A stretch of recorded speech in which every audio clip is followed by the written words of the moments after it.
बिस्मिल्लाहिर्रहमानिर्रहीम। अस्सलाम वालेकुम नाज़रीन, मैं हूं आम शहरी आरिफ हमीद भट्टी और आप देख रहे हैं यूट्यूब चैनल। 2021 आने को है, कहा जा रहा है इसमें बड़ी बड़ी गिरफ्तारियां होंगी।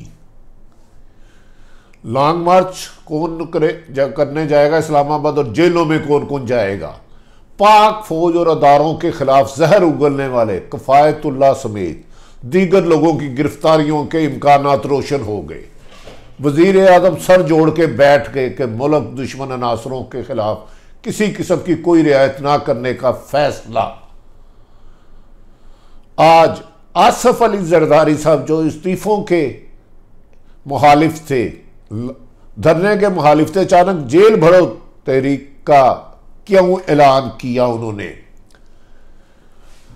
भारत सर पे जंग मुसल्लत किए हुए है, जबकि हुकूमत और अपोजिशन एक दूसरे के खिलाफ मोर्चा बंदी क्यों किए हुए है। पाकिस्तान के लिए 2021 कैसा रहेगा, इन तमाम मौजूआत पे बात करेंगे। ख़ुसूसन सऊदीया और चीन के सफ़ीरों का पाकिस्तान में मुतरक होने के पीछे बैकग्राउंड क्या है, उनके इरादे क्या हैं, और इंशाअल्लाह ताला 2021 पाकिस्तान के लिए बेहतर होगा। और नाजरीन, आज वज़ीर आज़म ने अहम फैसले क्या किए वो आपको बताएंगे। नाज़रीन, सबसे पहले ये स्टोरी सियासी शुरू करने से पहले, कल पाक फौज के 7 जवान, माओ के बेटे, औरतों के सुहाग, बच्चों के बाप, बलूचिस्तान में फ्रंटियर कोर के 7 जवान हरनाई के इलाके में शहीद कर दिए गए। कहते हैं शहीद की जो मौत है वो कौम की हयात है। आज मैं, आप और आपके अहले खाना, मेरे अहले खाना जो हर वक्त घरों में महफूज सुकून की नींद सोते हैं, उसकी वजह है कि हमारे पाक फौज के जवान और अफसर सरहदों पर दुश्मनों का और अंदरूनी मुल्क मुकाबला करने के लिए हमा वक्त अपने सीने दुश्मन के बारूद के सामने रखते हैं और लातेदाद लोगों को दहशतगर्दी से रोककर गिरफ्तार करते हैं। ताहम ये बात सच है कि तमाम अदारों को आइन और कानून के मुताबिक काम करना चाहिए, लेकिन शहीद की मौत की बदला नहीं दिया जा सकता। हमें उम्मीद है कि हमें आइंदा 2021 के लिए कुछ सबक सीखना होगा। नाज़रीन, आज वज़ीर आज़म पाकिस्तान इमरान खान साहब ने आला सतही मीटिंग में के बाद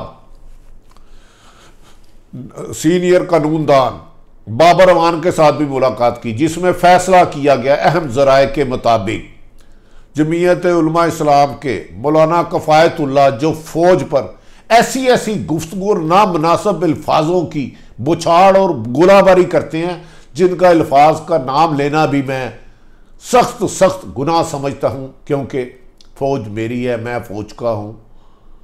उनके खिलाफ और दीगर फौज और अदलिया के खिलाफ जहर उगलने वाले और गैर मुल्की एजेंडों पर काम करने वालों के खिलाफ सख्त कार्रवाई का फैसला किया जा रहा है, कर लिया गया है। और कहा जा रहा है इस सिलसिले में जनवरी में अहम गिरफ्तारियां मतवक्को हैं।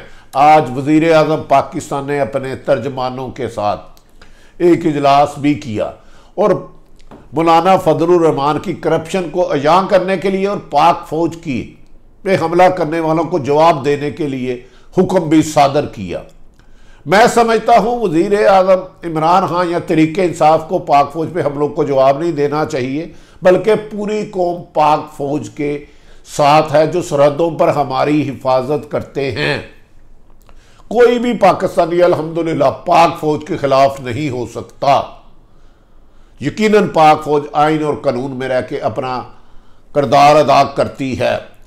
अदलिया के खिलाफ भी जहर उगलना नामुनासिब है। उन लोगों को भी पिन पॉइंट कर लिया गया है, उनके भी रिकॉर्ड हासिल कर लिए गए गुफ्तगू के और अखबारात के बयानात के और वीडियो टीवी बयानात के, जो पाक फौज और अदलिया पर गोलाबारी करते हैं। इन सब को बहुत जल्द आईने पाकिस्तान के मुताबिक जेल के अंदर जाना होगा। ये आला सतही फैसला हो गया और इसमें किसी किस्म की रियायत ना करने का हुक्म सादर किया गया है। नाजरीन, सियासी एक दूसरी तरफ आ जाते हैं। एक तरफ तो भारत अंदरूनी इंतशार की वजह से 26 दिन हो गए हैं जहां करोड़ों लोग सड़कों पर है। वो पाकिस्तान पे अपनी आवाम को बेवकूफ़ बनाने के लिए हमला करने की पूरी तैयारी कर चुका है। उसने सरहदों पर अपना असला बारूद और फौज तैनात कर लिया, जबकि पाकिस्तान की पाक फौज ने हर किस्म का जवाब देने के लिए ना सिर्फ हिकमत अमली बना ली, बल्कि किन 33 जगहों पे भारत पे अटैक करना है उसकी भी प्लानिंग कर ली है। एक तरफ भारत ने सर पे जंग मुसल्लत की हुई है और बदकिस्मती है, दूसरी तरफ हुकूमत और अपोजिशन एक दूसरे पर अल्फाजी गोलाबारी कर रही है। इन हालात में हमें इस वक्त पाकिस्तान में हुकूमत और अपोजिशन का इत्तेहाद चाहिए। इख्तलाफ राय अपोजिशन यकीनन करे।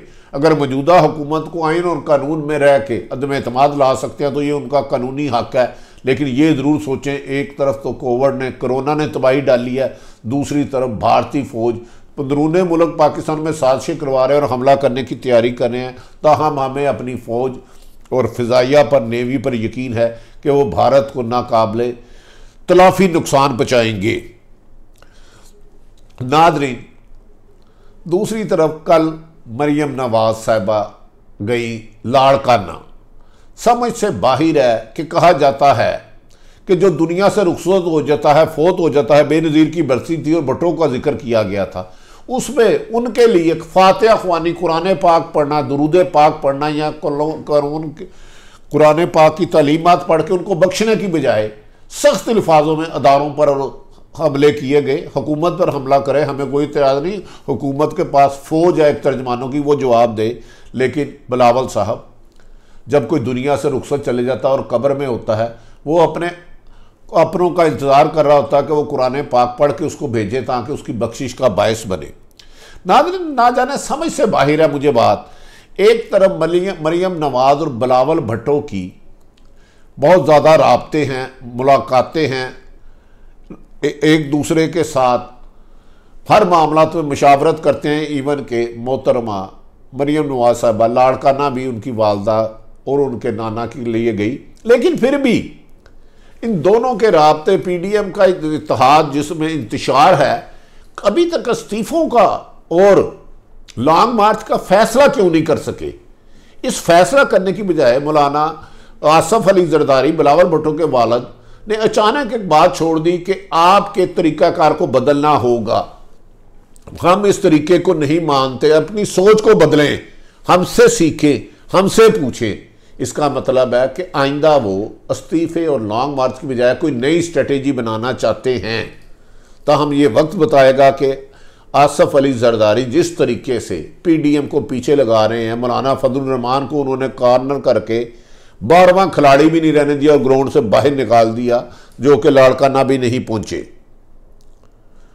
तो अब देखना यह है कि आने वाले दिनों में 31 तक अगर वजीर आज़म यकीनन इनकार कर रहे हैं, वो रिज़ाइन नहीं देंगे किसी भी सूरत में, इमरान खान साहब, क्या उसके बाद पीडीएम के इजलास के बाद फिर एक और इजलास होगा, फिर एक इजलास होगा। ताहम ये गैर जानमदार हल्के कह रहे हैं अगर अपोजिशन मिल के लॉन्ग मार्च करती है और इस्लामाबाद पहुंच कर धरना देती है तो हुकूमत के लिए बहुत बड़ा इम्तिहान होगा, उसको निबड़ना उसके लिए आसान नहीं होगा।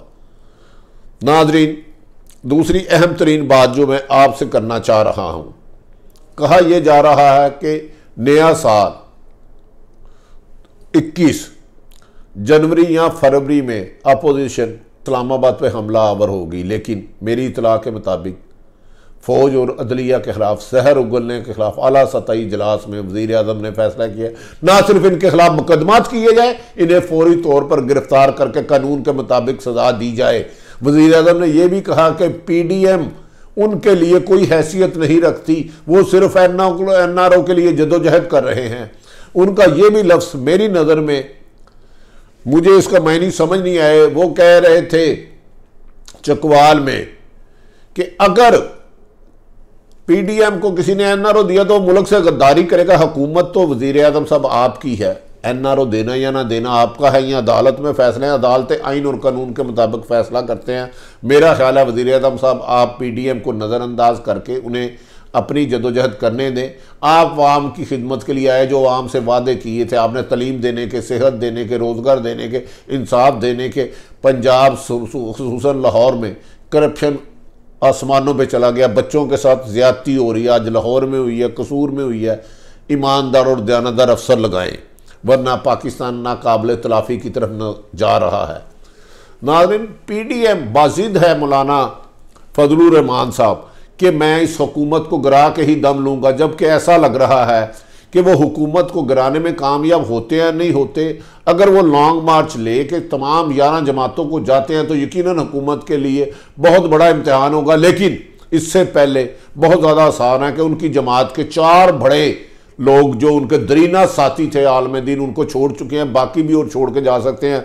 क्या मौलाना फजलुर रहमान PDM का लॉन्ग मार्च करते करते कहीं जमीयत उलमा इस्लाम को तस्लीम करने की वजह तो नहीं बनेंगे? ये वक्त बहुत करीब आता जा रहा है।